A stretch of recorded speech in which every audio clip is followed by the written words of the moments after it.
ASV armijas 1. kavalērijas divīzijas smagās bruņu tehnikas rota no Teksasas pavalsts Latvijā ir ieradusies ar 5 tankiem Abrams un 12 kaujas mašīnām Bradley, kas tiks izmantotas kopīgās mācībās ar Latvijas karavīriem Ādažos.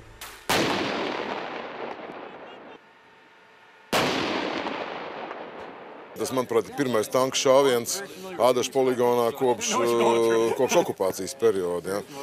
Un tas ir ļoti svarīgi, ļoti būtisks arī tāds vēsturisks notikums. Mūsu karavīriem šī ir pirmā reize, kad ir iespēja trenēties kopā ar tanku vienībām un pret tanku vienībām un izprast taktiku, gūt iemaņas, kas līdz šim nav bijušas. Gatavoties uzdevumiem Afganistānā, šāda klasiskāka, konvencionālāka militārās apmācības forma bija retāka, jo vienkārši pat uzdevuma būtība un draudi, kas bija Afganistānā, prasīja citu veidu apmācību. Tāpēc šī ir unikāla un ļoti vajadzīga. Latvija ir pirmā no 3 Baltijas valstīm, kurā šobrīd atrodas ne tikai ASV bruņu mašīnas, bet arī tanki. Šobrīd pie mums vizītē atrodas arī Baltijas valstu bruņoto spēku komandieri un Lačplēša dienas priekšvakarā. Šīs bija arī tādas kā svētku zāles, kas ieskandina mūsu valsts pastāvēšanu.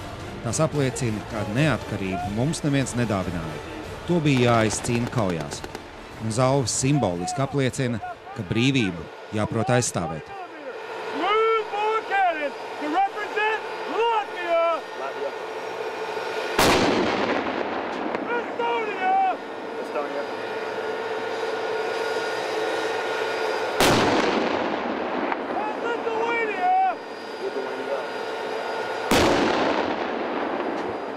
This was a symbolic exercise where we fired the very first tank round in Latvia.